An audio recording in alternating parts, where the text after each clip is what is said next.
Yeah, sleeping in a parking lot tonight. This is the reality when you travel full time. You're not always in some amazing camp spot for the night. And that's what I get to listen to sometimes. Lucky me. My name is Eric, and I quit my job to travel around the country for 1 year in a teardrop trailer. From Florida to California to Washington to the Canadian Rockies to Maine and back to Florida. It's always been my dream to see the entire United States, and I'm doing it. I'm escaping normal life.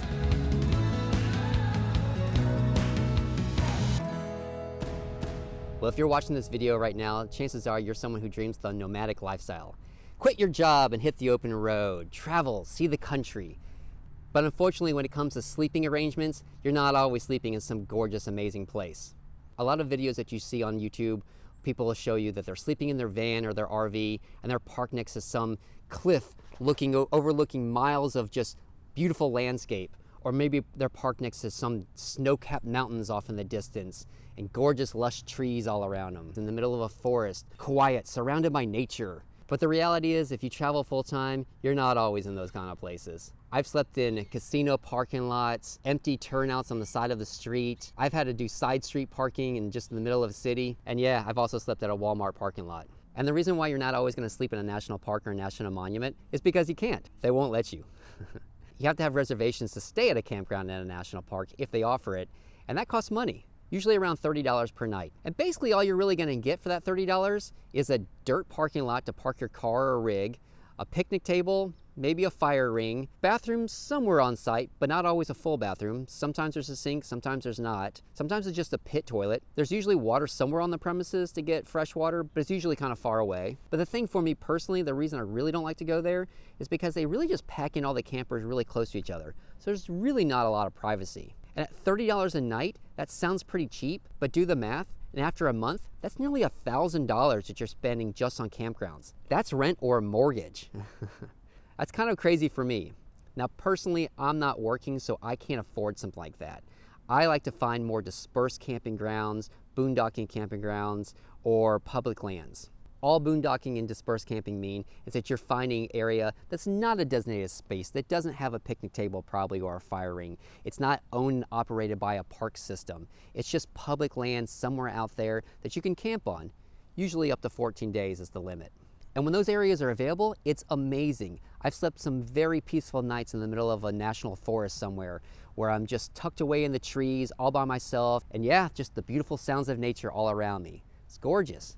But the area is not just completely covered in national forests or national parks. A lot of times I'm around cities. I have to go to cities to get gas or groceries, or maybe go to the hardware store or get things for my trailer, or just get supplies from town.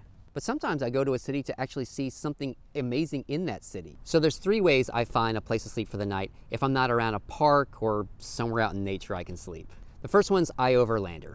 It's a free app available for any smartphone, and it's pretty simple. You can find places to sleep all over the world based on where other people have said they've stayed before. That could be a turnout on the side of the road, it could be a Walmart parking lot, it could be a city park, it could be basically anywhere that someone said, I've stayed here before, it was quiet and no one bothered me. Now if you use iOverlander, make sure you read the reviews, because a lot of times people have stayed at a place but later on it ended up being closed. Maybe the city ends up putting no parking signs or no overnight parking signs, or maybe where someone stayed once on the end of a dead-end road is now a shopping center or something. I actually use iOverlander for a few other things, like finding Wi-Fi, laundromats. You can use it to find restaurants, places to fill up your propane.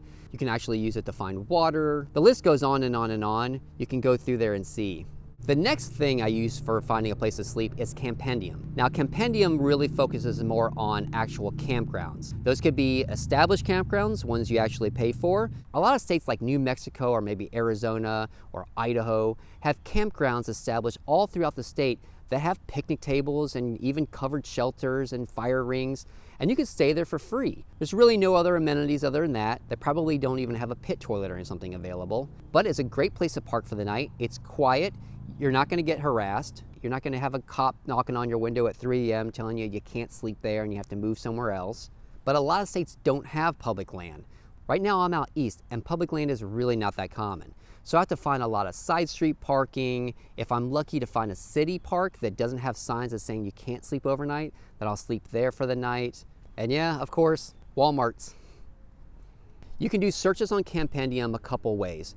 I always go straight for the free section, and you can look for RV parks that are free, or public lands that are free, or parking lots that are free. And I don't know why you'd want to sleep there, but you can search for dump stations that are free. But if you want to pay up a couple bucks and have a couple amenities, maybe like power, and some campsites have things like Wi-Fi and laundry mats and all that, then you can actually put on the filter of Campedium how much you're willing to spend each night.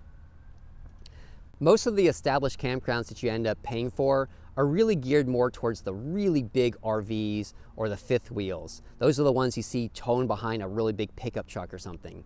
They're geared for someone who needs connections to power or water lines for their tanks to take a shower or run their dishwasher. Yeah, there's dishwashers sometimes in those things. But me personally, I don't need any of those things. I'm in a little teardrop trailer. I have solar power. I have my own drinking water. I don't need anything that an established campground really offers, so I don't choose to stay there very often. Now, the third way I find a place to sleep for the night is just with my eyes. So if I get to a spot that is not on Campedium and it's not on iOverlander, no one's ever said that they've slept there before, but there's no sign saying you can't sleep there for the night, it looks like it's going to be totally safe and quiet for me, then what I'll usually do is I'll get there, I'll park for a good 10, 15, maybe even 30 minutes, sit in my car and just kind of diagnose the area. Watch traffic come and go if there's any traffic around, see if I get a good feeling for the area, see if I think it's something that people are going to mess with me, see if I think it's something that a cop's going to come by and say, no, you can't sleep here or anything. And if I think it's a good place, then I'll go ahead and crawl in my camper and go to sleep. But if I don't have a good feeling for it, then I'll pack it up and leave. And that's really what it comes down to. It's just how good of a feeling you have. So that's what escaping normal life as a full-time nomad is really like. Sometimes you get to sleep in a nice quiet park surrounded by nature and no one else. And sometimes, well, you're at that Walmart parking lot. Thanks for escaping normal life with me.